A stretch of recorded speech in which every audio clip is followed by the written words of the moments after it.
Hello viewers, welcome to my channel history with Amit sir. আমি অমিত। আজ আমরা আলোচনা করব ক্লাস 10-এর ইতিহাসের অষ্টম অধ্যায়ের একটি গুরুত্বপূর্ণ এবং ইন্টারেস্টিং প্রশ্ন কাশ্মীর সমস্যা সম্পর্কে। কাশ্মীর হচ্ছে একটি দেশীয় রাজ্য। কাশ্মীর একটি দেশীয় রাজ্য ছিল। ভারত স্বাধীনতা লাভ করার পূর্বে, ভারত স্বাধীনতা লাভ করার প্রাক্কালে 601টি দেশীয় রাজ্যের অস্তিত্ব ছিল। এই দেশীয় রাজ্য আমরা কোনগুলোকে বলবো, মানে কোনগুলোকে বলা হতো, আগে আমরা জেনে নেব যে দেশীয় রাজ্য কোনগুলো না, যেগুলো প্রত্যক্ষভাবে ব্রিটিশ শাসিত ছিল না, পরোক্ষভাবে ব্রিটিশ শাসিত ছিল।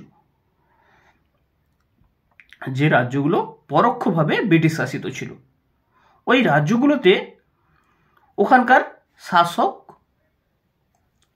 শাসন করত, কিন্তু সেই শাসক কার আন্ডারে আছে? ব্রিটিশদের আন্ডারে আছে। ওই রাজ্যটি ব্রিটিশদের পরোক্ষভাবে ওই রাজ্যটি পরোক্ষভাবে ব্রিটিশদের দ্বারা শাসিত।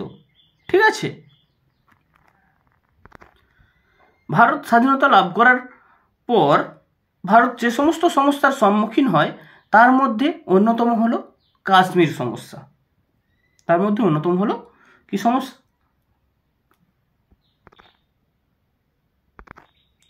ভারত স্বাধীনতা লাভ করার পর ভারত যে সমস্ত সমস্যার সম্মুখীন হয় তার মধ্যে অন্যতম হলো দেশীয় রাজ্যগুলির ভারতভুক্তিজনিত সমস্যা। তার মধ্যে অন্যতম হলো কাশ্মীরের ভারতভুক্তিজনিত সমস্যা।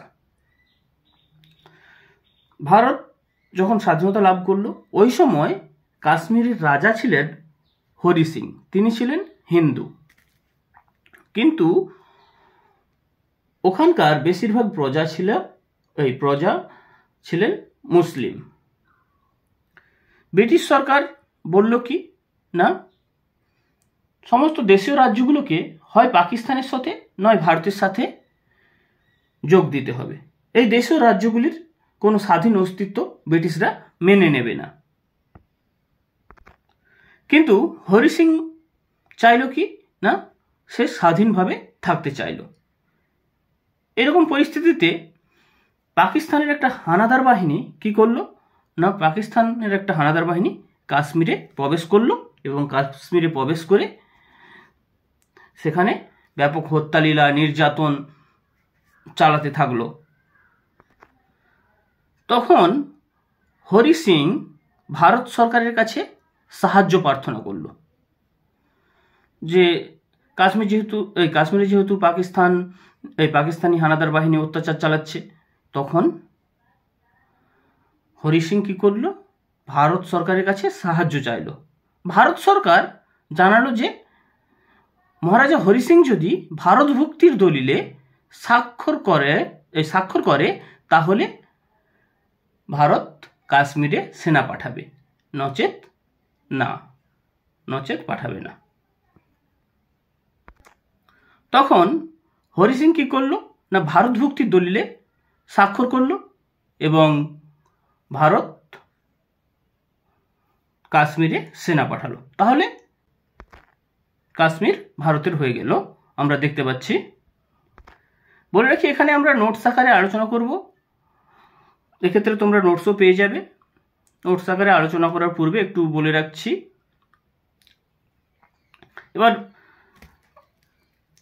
ভারতীয় সেনা কাশ্মীরে প্রবেশ করে কি করলো না, পাকিস্তানি হানাদার বাহিনীদের বিতাড়িত করে কাশ্মীরের 2/3 ভূখণ্ড দখল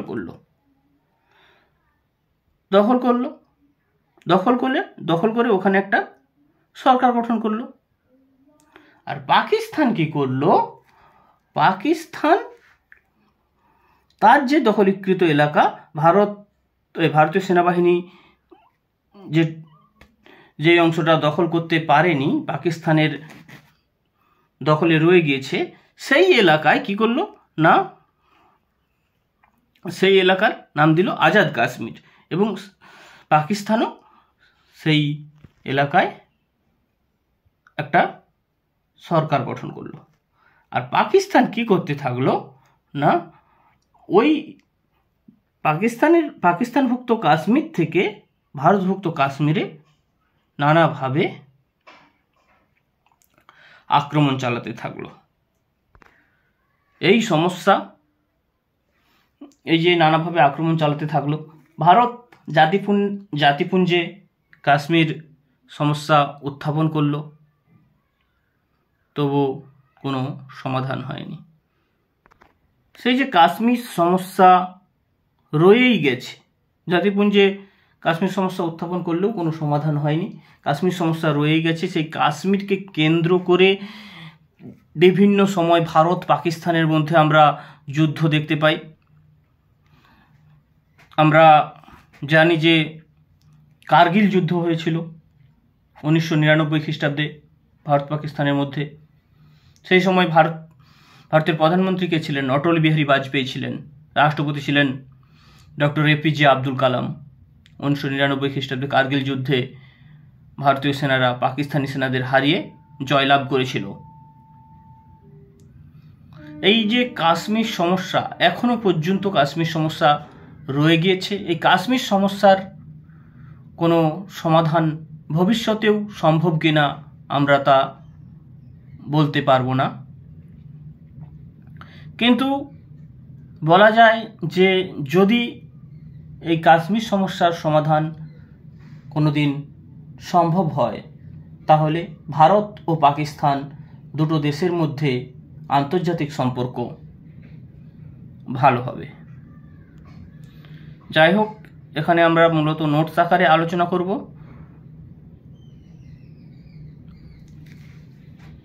প্রথমেই আমরা আসি ভূমিকাতে। 1947 খ্রিস্টাব্দের 15ই আগস্ট ভারত স্বাধীন হওয়ার পর যে সমস্ত সমস্যার সম্মুখীন হয়েছিল, তার মধ্যে অন্যতম হল দেশীয় রাজ্যগুলির ভারতভুক্তিজনিত সমস্যা। এর মধ্যে সবচেয়ে জটিল সমস্যা সৃষ্টি হয় কাশ্মীরের ভারতভুক্তি সংক্রান্ত বিষয় নিয়ে, যে সমস্যার আজও পর্যন্ত সমাধান হয়নি। এবার আমরা মেন পয়েন্ট দেখে নেব কাশ্মীর সমস্যা। ওর আন্ডারে সাব পয়েন্ট দেখব হরি সিংয়ের মনোভাব। ভারতের স্বাধীনতা লাভের সময় কাশ্মীরের রাজা ছিলেন হরি সিং।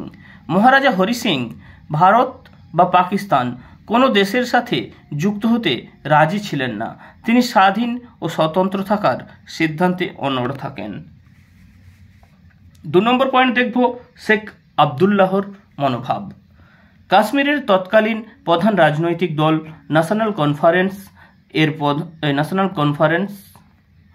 এর প্রধান ছিলেন শেখ আবদুল্লাহ। তাহলে কাশ্মীরের তৎকালীন প্রধান রাজনৈতিক দল ন্যাশনাল কনফারেন্সের প্রধান ছিলেন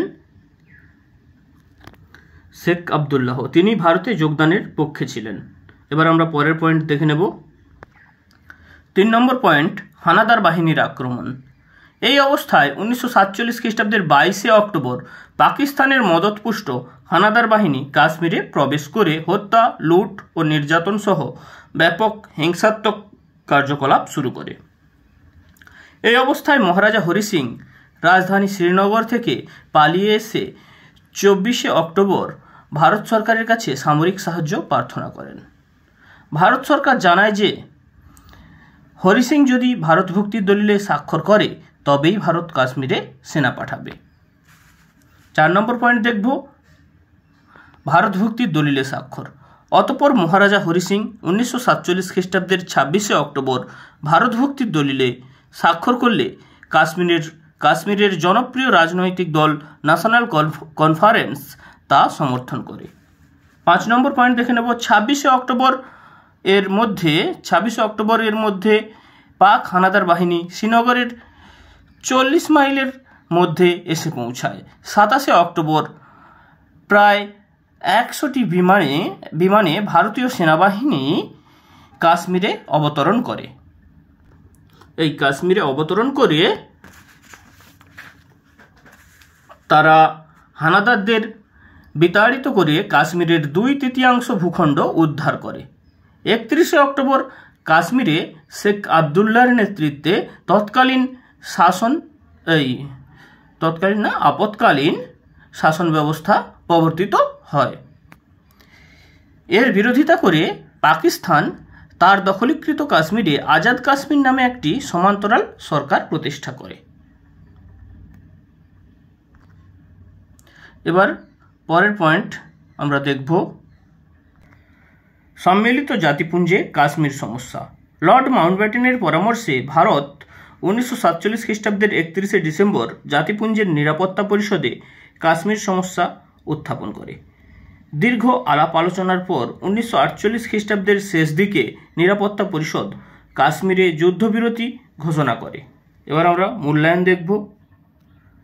1948 খ্রিস্টাব্দের 31শে ডিসেম্বর নিরাপত্তা পরিষদ কাশ্মীরে যুদ্ধবিরতি ঘোষণা করে এবং ভারত ও পাকিস্তানের মধ্যে একটি যুদ্ধবিরতি সীমারেখা LOC চিহ্নিত করে।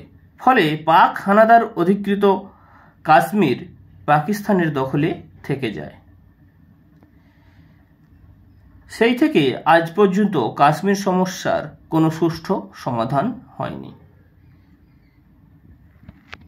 আগেই বলেছি যে ভবিষ্যতেও এই সমস্যার কোনো সমাধান হবে কি না তা আমরা বলতে পারবো না, কিন্তু যদি এই সমস্যার কোনো সমাধান হয় তাহলে দুই দেশের মধ্যে আন্তর্জাতিক সম্পর্ক ভালো হবে। Thank you. আজ এ পর্যন্ত। ইতিহাসের বিভিন্ন ধরনের ভিডিও পেতে আমাদের চ্যানেলটি সাবস্ক্রাইব করে রাখো। ভিডিও যদি ভালো লাগে তাহলে লাইক, শেয়ার, কমেন্ট করো, যা আমার পরবর্তী ভিডিও বানানোর পাথেয় হয়ে দাঁড়াবে। Thank you.